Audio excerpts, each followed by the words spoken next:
Assalamualaikum warahmatullahi wabarakatuh dan salam sejahtera. Mari kita sambung pembelajaran kita tentang termokimia bab 5 sains tingkatan 3. Hari ini kita akan membincangkan dengan lebih terperinci tentang standard pembelajaran yang ketiga, iaitu menjalankan eksperimen untuk membanding dan membeza tindak balas eksotermik dengan tindak balas endotermik. Untuk ini, kita akan menggunakan bahan-bahan seperti yang dapat dilihat di depan ni, di mana dua daripadanya, iaitu pepejal natrium hidroksida dan garam amonium klorida, akan kita campurkan dengan air. Okey. Manakala untuk yang ketiga dan keempat, iaitu larutan natrium hidroksida dan serbuk natrium hidrogen karbonat, akan kita campurkan dengan asid hidroklorik. Baiklah. Sebelum kita jalankan eksperimen, mari kita tentukan dahulu apakah tujuan, pernyataan masalah, hipotesis dan pemboleh ubah yang digunakan dalam eksperimen ini.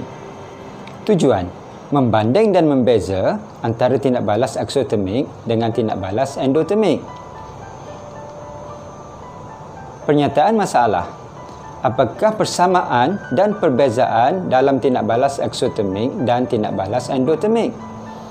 Hipotesis, tindak balas eksotermik ialah tindak balas kimia yang membebaskan haba ke persekitaran, manakala tindak balas endotermik ialah tindak balas kimia yang menyerap haba daripada persekitaran. Pemboleh ubah dimanipulasi. Jenis bahan kimia yang digunakan. Pemboleh ubah bergerak balas. Bacaan suhu akhir yang ditunjukkan oleh termometer. Pemboleh ubah dimalarkan.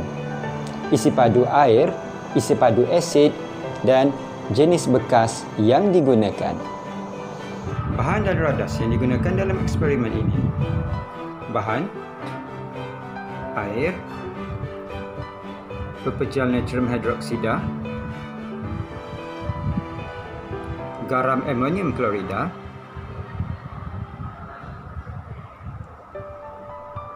asid hidroklorik, larutan natrium hidroksida dan serbuk natrium hidrogen karbonat. Manakala radas pula ialah silinder penyukat, 4 cawan polistiren, spatula, rod kaca dan termometer.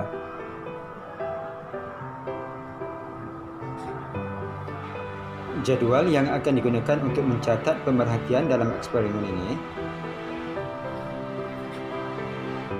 dan peta buih berganda untuk membanding dan membezakan antara tindak balas eksotermik dan tindak balas endotermik. Baiklah, mari saya terangkan secara ringkas langkah-langkah dalam menjalankan eksperimen ini. Pertama sekali, kita sukat 50 ml air menggunakan silinder penyukat dan kita tuangkan ke dalam cawan polistiren. Kemudian kita ambil bacaan suhu awal dan kita catatkan dalam jadual yang disediakan. Selepas itu, kita campurkan 2 spatula pepejal natrium hidroksida ke dalam air. Kita kacau dan kita ambil bacaan suhu akhir dan kita catatkan ke dalam jadual yang disediakan. Seterusnya, kita sukat pula 25 ml asid hidroklorik menggunakan silinder penyukat dan kita tuangkan ke dalam cawan polistiren. Kita ambil bacaan suhu awal dan kita catatkan dalam jadual yang disediakan. Kemudian, kita sukat pula 25 ml larutan natrium hidroksida dan kita campurkan ke dalam asid hidroklorik. Kita kacau dan kita ambil bacaan suhu akhir. Kemudian, kita catatkan dalam jadual yang disediakan. Kemudian, kita ulangi langkah yang sama dengan menggantikan larutan natrium hidroksida dengan serbuk natrium hidrogen karbonat.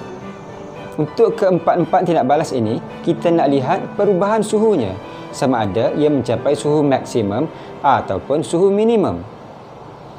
Baiklah, sekarang mari kita mulakan eksperimen. Pertama sekali, kita sukat 50 ml air menggunakan silinder penyukat.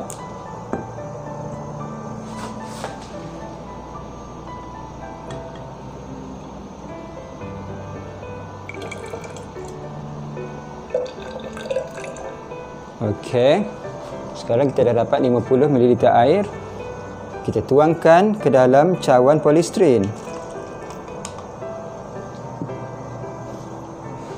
Kita ambil bacaan suhu awal air.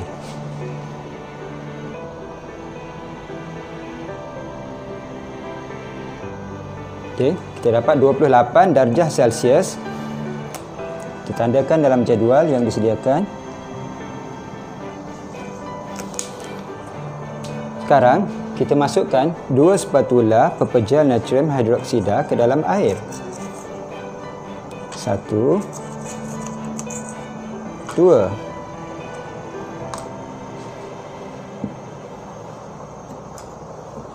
Kita kacau campuran sehingga semua pepejal natrium hidroksida larut di dalam air. Baiklah, sekarang semua pepejal natrium hidroksida telah larut dalam air.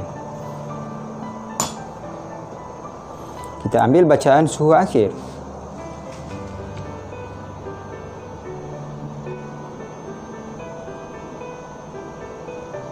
Suhu meningkat dan semakin meningkat. Dan sekarang suhu mencapai 50 darjah Celsius. Suhu tidak lagi meningkat. Ini bermakna untuk tindak balas ini, suhu adalah maksimum 50 darjah Celsius.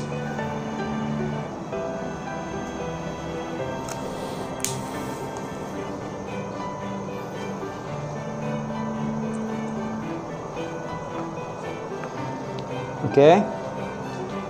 Sekarang kita ulangi langkah yang sama dengan menggantikan pepejal natrium hidroksida dengan garam amonium klorida. Seperti tadi, kita sukat dahulu 50 ml air menggunakan silinder penyukat.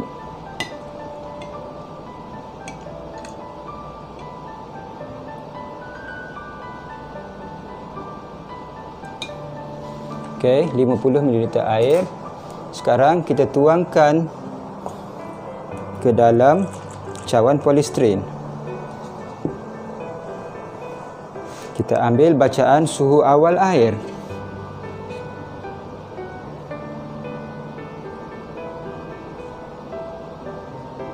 Okey, 28 darjah Celsius.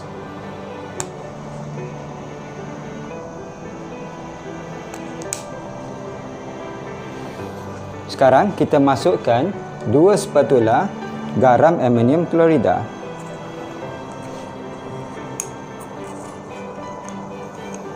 Satu,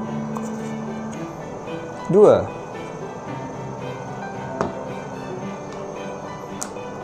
Kita kacau sehingga semua garam amonium klorida larut dalam air. Okay, kita ambil bacaan suhu akhir. Suhu menurun. Suhu menurun sehingga 23 darjah Celsius. Dan suhu berhenti di situ. Maka ini bermakna untuk tindak balas ini kita mendapat suhu minimum.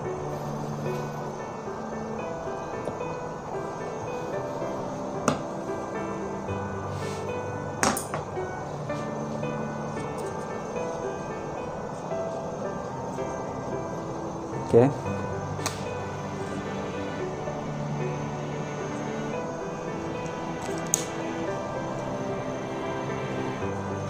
Seterusnya, kita sukat pula 25 ml asid hidroklorik menggunakan silinder penyukat.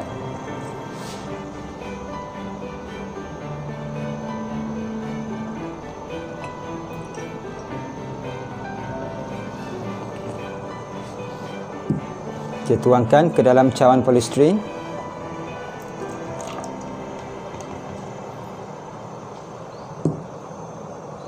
Kita ambil bacaan suhu awal asid hidroklorik.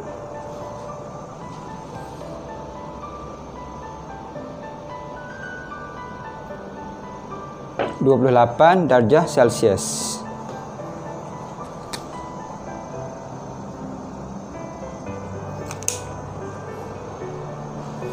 Sekarang kita sukat pula 25 ml larutan natrium hidroksida.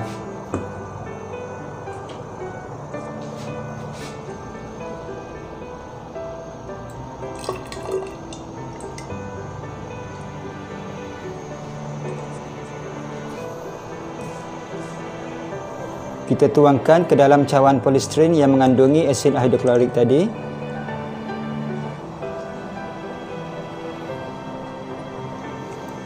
Kita kacau dahulu. Kemudian kita ambil suhu akhir campuran.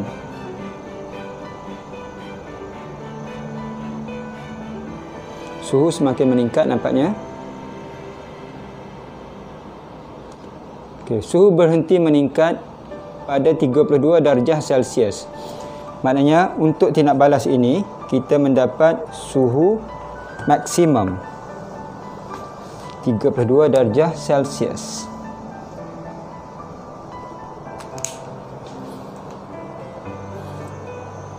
Kita ulangi langkah yang sama dengan menggantikan larutan natrium hidroksida dengan serbuk natrium hidrogen karbonat. Seperti tadi, kita sukat dahulu 25 ml asid hidroklorik.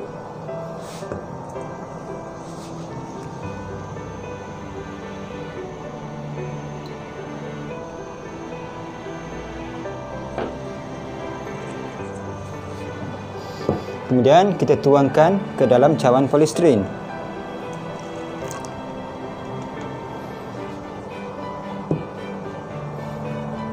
Kita ambil bacaan awal asid hidroklorik.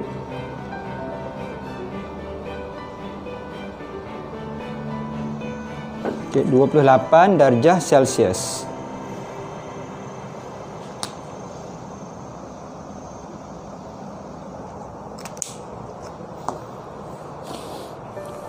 Kemudian kita masukkan 2 spatula serbuk natrium hidrogen karbonat.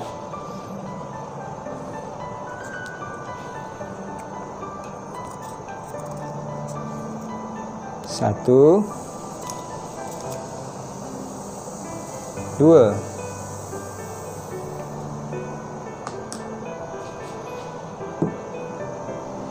Kita kacau campuran.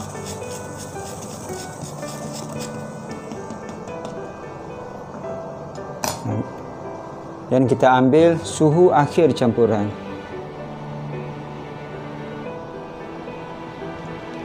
Suhu menurun.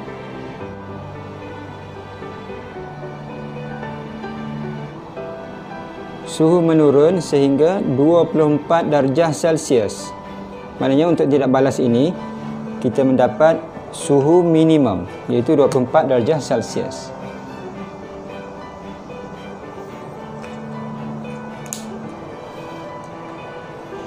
Kita telah selesai menjalankan eksperimen menggunakan bahan-bahan berikut. Sekarang mari kita lihat keputusan eksperimen yang telah kita jalankan tadi. Untuk tindak balas yang pertama, iaitu antara pepejal natrium hidroksida dan air, suhu awalnya ialah 28 darjah Celsius.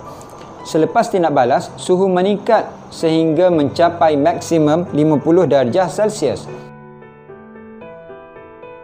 Ini ialah tindak balas eksotermik.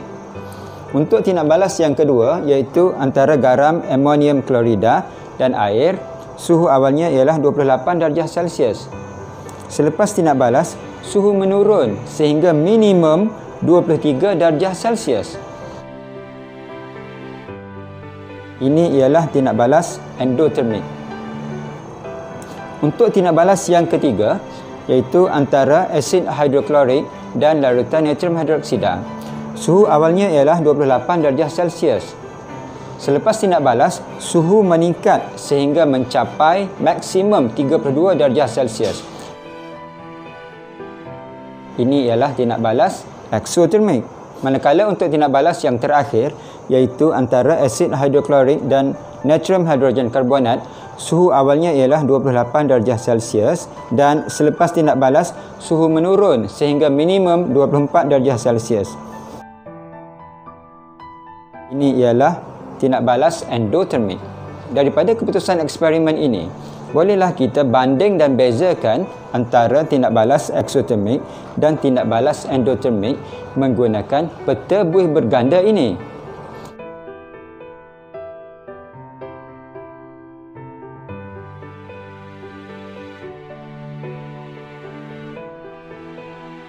Okey, mari kita tulis keputusan yang kita dapat dalam peta minda ini. Yang pertama, antara pepeja natrium hidroksida dan air kita dapat suhu maksimum. Tindak balas ialah tindak balas eksotermik. Yang kedua, antara garam amonium klorida dan air, suhu minimum. Tindak balas ialah endotermik. Untuk yang ketiga, antara asid hidroklorik dan larutan natrium hidroksida, kita dapat suhu maksimum. Tindak balas eksotermik. Dan yang terakhir, asid hidroklorik dan natrium hidrogen karbonat, suhu minimum dan tindak balas ialah endotermik.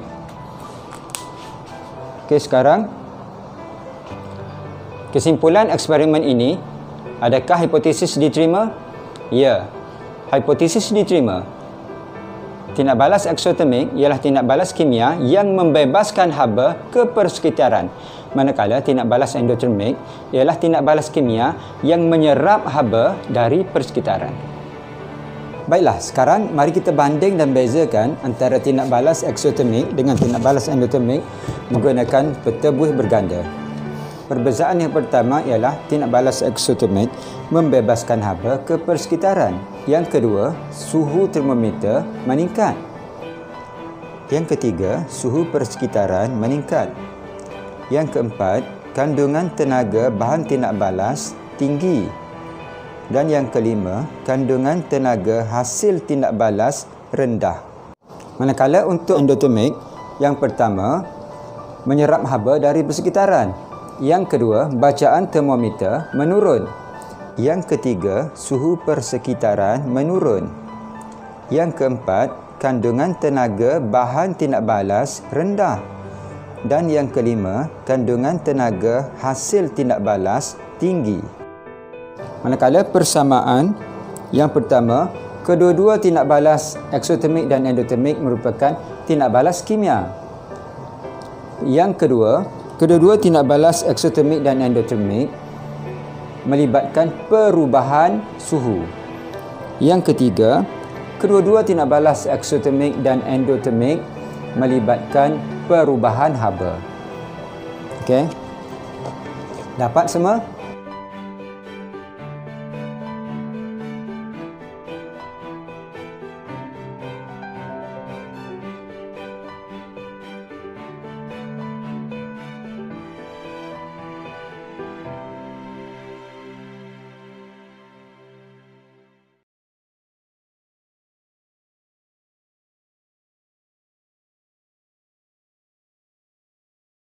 Apakah definisi secara operasi bagi pembebasan haba dalam eksperimen ini? Definisi secara operasi bagi pembebasan haba dalam eksperimen ini ditunjukkan oleh kenaikan bacaan termometer. Apakah pula definisi secara operasi bagi penyerapan haba dalam eksperimen ini? Definisi secara operasi bagi penyerapan haba dalam eksperimen ini ditunjukkan oleh penurunan bacaan termometer. Apa yang berlaku semasa termometer menunjukkan bacaan maksimum atau minimum? Keseimbangan terma.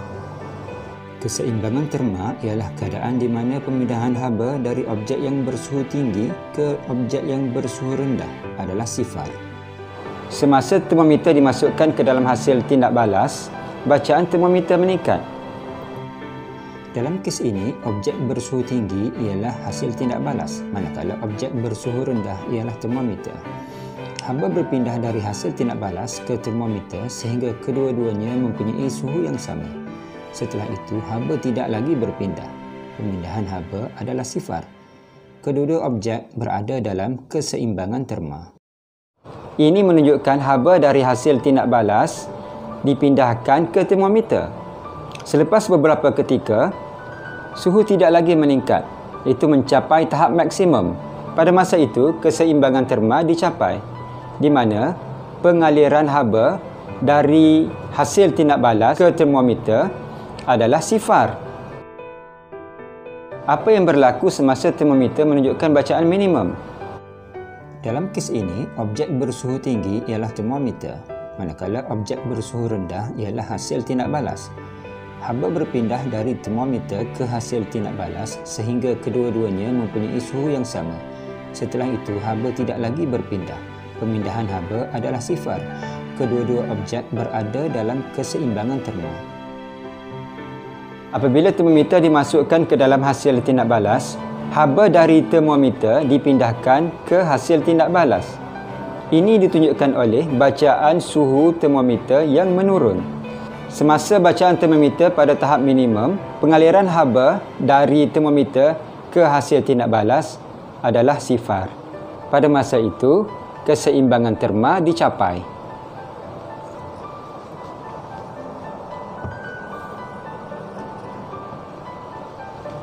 Sebenarnya, kita boleh meningkatkan suhu maksimum atau minimum dalam eksperimen ini. Bagaimana? Kita boleh menggunakan kain untuk membalut cawan polistiren ini. Kita juga boleh menggunakan kapas untuk membalut cawan polistiren ini supaya pembebasan haba ke persekitaran dapat dikurangkan.